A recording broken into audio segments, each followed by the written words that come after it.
आज मैं असम की इस पवित्र धरा पर जो सांस्कृतिक, धार्मिक और प्राकृतिक दृष्टि से अनुपम है, यहाँ माँ कामाख्या का सदैव आशीर्वाद मिलता है।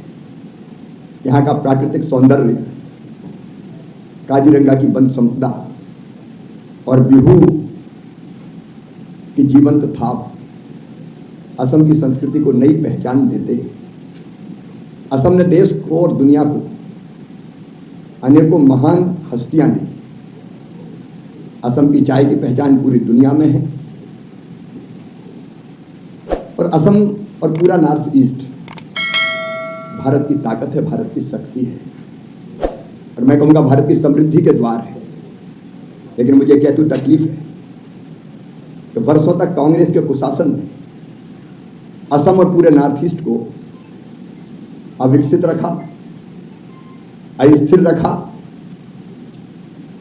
असम की पहचान, नॉर्थ ईस्ट की पहचान भी अस्थिरता और अशांति थी और एक पाप और किया कांग्रेस ने, असम को घुसपैठियों का गढ़ बना दिया।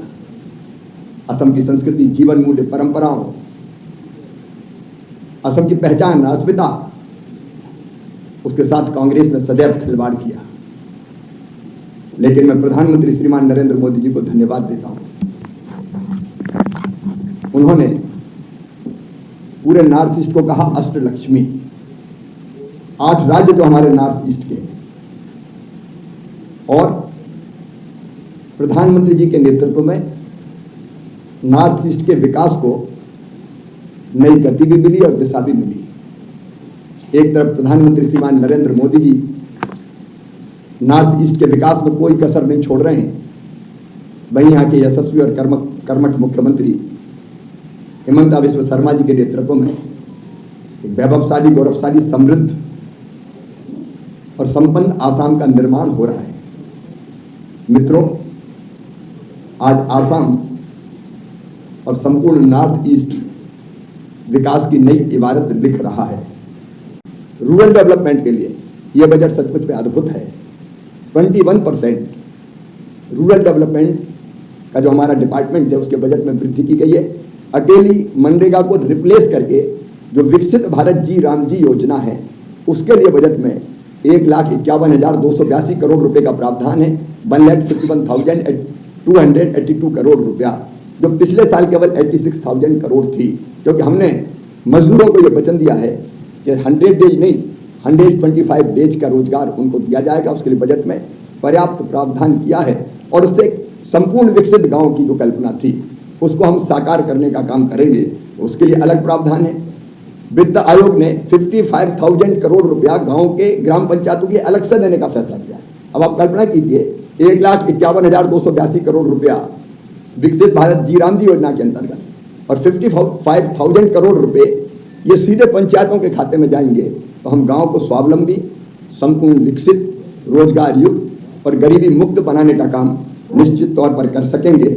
महात्मा गांधी का जो ग्राम स्वराज का सपना था उसको पूरा करने का भी इस बजट में प्रयत्न किया गया है।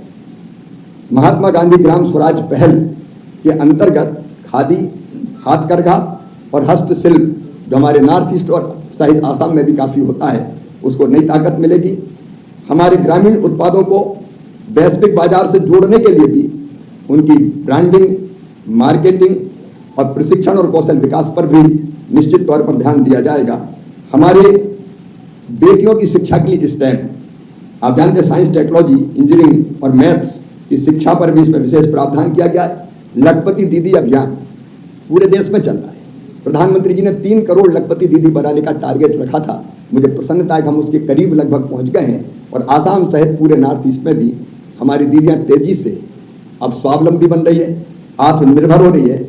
उनके उत्पाद को एक प्लेटफॉर्म प्रस्तुत करने के लिए हर जिले में सी मार्ट खोलने का भी इस बजट में प्रावधान किया गया है। हर जिले में एक सी मार्ट होगा तो उनके जो उत्पाद हैं उनको बाजार देने के लिए एक नया प्लेटफॉर्म मिलेगा, क्योंकि उनके मन में ये बात थी कि कई बार हमको अपने सामान जो हम बनाते हैं बेचने के लिए उचित प्लेटफॉर्म नहीं मिल पाता। इसको हर जिले में खोला जाएगा। बेटियों की शिक्षा के लिए कन्या छात्रावास हर एक जिले में खोलने का काम किया जाएगा। गर्ल्स हॉस्टल हर जिले में पूरे देश भर में खोले जाएंगे। नॉर्थ ईस्ट के लिए प्रधानमंत्री विकास पहल के अंतर्गत 2300 करोड़ रुपए का प्रावधान है और विशेष अवसंरचना विकास योजना के लिए भी 2500 करोड़ रुपए का प्रावधान इस बजट में किया गया है। उत्तर पूर्व परिषद के लिए भी 500 करोड़ रुपए का प्रावधान है। मेडिकल टूरिज्म और हेल्थ सर्विसेज के लिए 5 रीजनल मेडिकल हब बनाने की बात देश में कही गई है, जिसमें उत्तर पूर्व भी निश्चित तौर पर सम्मिलित होगा। गरीब हो, किसान हो, युवा हो, महिलाएं हो, ये बजट सर्वस्पर्शी है और सर्वसमावेशी है। इस बजट में मेक इन इंडिया और आत्मनिर्भर भारत को नई रफ्तार देने का रोड मैप प्रस्तुत किया गया है। बायोफार्मा शक्ति मिशन हो, सेमीकंडक्टर मिशन 2.0 हो, इलेक्ट्रॉनिक कंपोनेंट मैन्युफैक्चरिंग स्कीम हो, रेयर अर्थ कॉरिडोर का निर्माण हो। मैं इसका विशेष रूप से जिक्र करना चाहूँगा कि कई रेयर मिनरल्स नॉर्थ ईस्ट की समृद्धि का को एक नई पहचान देंगे। तो रेयर अर्थ कॉरिडोर का निर्माण भी किया जाएगा। क्रिटिकल मिनरल्स पर इसमें बल दिया गया है, तो अब तक कांग्रेस की सरकारों ने जिसको उपेक्षित रखा है। टेक्सटाइल सेक्टर में नई स्कीम, गांव-गांव में रोजगार के नए द्वार खोलेंगे और एमएसएमई पर विशेष बल दिया गया है। चैंपियन एमएसएमई लोकल से ग्लोबल एमएसएमई को बनाने के नए द्वार खोलेगा।